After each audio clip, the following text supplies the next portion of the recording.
രണ്ട് രാജാക്കന്മാരുടെ പുസ്തകം അദ്ധ്യായം 5. അരാം രാജാവിന്റെ സൈന്യാധിപനായ നയമാൻ മുഖാന്തരം യഹോവ അരാമിന് ജയം നൽകിയതുകൊണ്ട് അവന്റെ യജമാനൻ അവനെ മഹാനും മാന്യനുമായി കരുതി. അവൻ പരാക്രമശാലി എങ്കിലും കുഷ്ഠരോഗി ആയിരുന്നു. അരാമ്യ പടയാളികൾ യിസ്രായേൽ ദേശത്ത് കവർച്ച നടത്തിയപ്പോൾ ഒരു ചെറിയ പെൺകുട്ടിയെ പിടിച്ചുകൊണ്ട് പോയിരുന്നു. അവൾ നയമാന്റെ ഭാര്യയ്ക്ക് ശുശ്രൂഷ ചെയ്തുവന്നു. അവൾ തന്റെ യജമാനത്തിയോട്, യജമാനൻ ശമര്യയിലെ പ്രവാചകന്റെ അടുക്കൽ പോയിരുന്നെങ്കിൽ അവൻ അവന്റെ കുഷ്ഠരോഗം മാറ്റിക്കൊടുക്കുമായിരുന്നു എന്ന് പറഞ്ഞു. നയമാൻ രാജാവിനോട്, യിസ്രായേൽ ദേശക്കാരിയായ പെൺകുട്ടി ഇന്നിന്ന പ്രകാരം സംസാരിച്ചു എന്ന് ബോധിപ്പിച്ചു. നീ പോയി വരിക, ഞാൻ യിസ്രായേൽ രാജാവിന് ഒരു എഴുത്ത് തരാം എന്ന് അരാം രാജാവ് പറഞ്ഞു. അങ്ങനെ അവൻ 10 താലന്ത് വെള്ളിയും 6000 ശേക്കെൽ പൊന്നും 10 കൂട്ടം വസ്ത്രങ്ങളും എടുത്ത് പുറപ്പെട്ടു. അവൻ യിസ്രായേൽ രാജാവിന്റെ അടുക്കൽ എഴുത്തുംകൊണ്ട് ചെന്നു. അതിൽ, ഈ എഴുത്ത് കൊണ്ടുവരുന്ന എന്റെ ഭൃത്യൻ നയമാന്റെ കുഷ്ഠരോഗം നീ മാറ്റിക്കൊടുക്കേണ്ടതിന് ഞാൻ അവനെ നിന്റെ അടുക്കൽ അയച്ചിരിക്കുന്നു എന്ന് എഴുതിയിരുന്നു. യിസ്രായേൽ രാജാവ് എഴുത്ത് വായിച്ചപ്പോൾ വസ്ത്രം കീറി. അവൻ, ഇതാ, കുഷ്ഠരോഗം മാറ്റിക്കൊടുക്കേണ്ടതിന് ഒരാളെ എന്റെ അടുക്കൽ അയച്ചിരിക്കുന്നു. കൊല്ലുവാനും ജീവിപ്പിക്കുവാനും ഞാൻ ദൈവമോ? നോക്കുവിൻ, അവൻ ഇതിനാൽ എന്നോട് ശണ്ഠയ്ക്ക് കാരണം അന്വേഷിക്കയല്ലയോ എന്ന് പറഞ്ഞു. യിസ്രായേൽ രാജാവ് വസ്ത്രം കീറിക്കളഞ്ഞു എന്ന് ദൈവപുരുഷനായ എലീശാ കേട്ടപ്പോൾ രാജാവിന്റെ അടുക്കൽ ആളയച്ച്, നീ വസ്ത്രം കീറിക്കളഞ്ഞത് എന്തിന്? അവൻ എന്റെ അടുക്കൽ വരട്ടെ, എന്നാൽ യിസ്രായേലിൽ ഒരു പ്രവാചകൻ ഉണ്ട് എന്ന് അവൻ അറിയും എന്ന് പറയിച്ചു.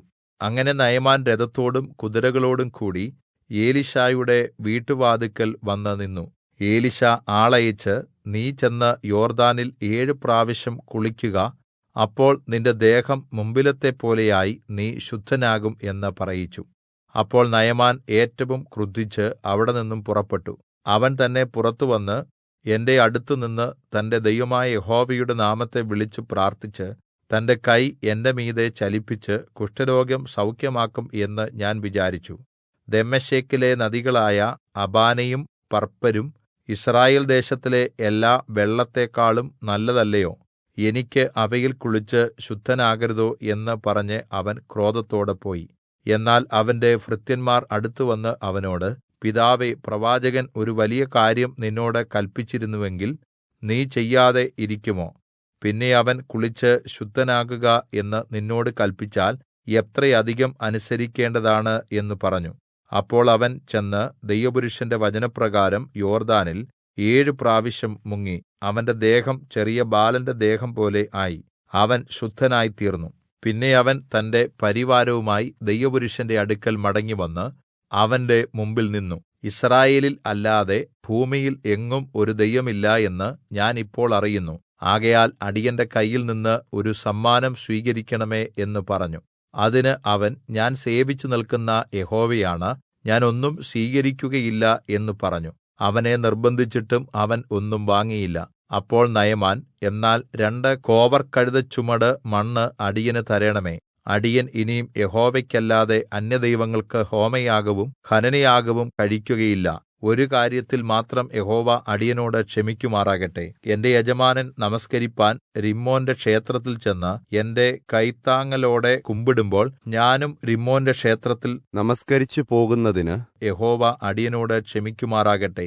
അവൻ അവനോട്, സമാധാനത്തോടെ പോകുക എന്ന് പറഞ്ഞു. നയമാൻ എലീശയുടെ സമീപത്തുനിന്ന് ദൂരെ പോയശേഷം ദൈവപുരുഷനായ എലീശയുടെ ഭൃത്യൻ ഗേഹസി അരാമ്യനായ നയമാൻ കൊണ്ടുവന്നത് എന്റെ യജമാനൻ അവന്റെ കയ്യിൽ നിന്ന് വാങ്ങാതെ വിട്ടുകളഞ്ഞുവല്ലോ.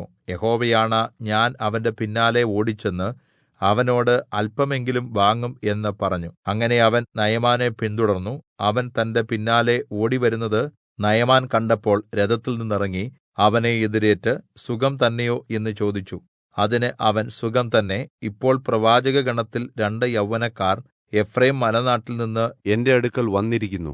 അവർക്ക് 1 താലന്ത് വെള്ളിയും 2 കൂട്ടം വസ്ത്രങ്ങളും തരേണമേ എന്ന് പറയാൻ എന്റെ യജമാനൻ എന്നെ അയച്ചിരിക്കുന്നു എന്ന് പറഞ്ഞു.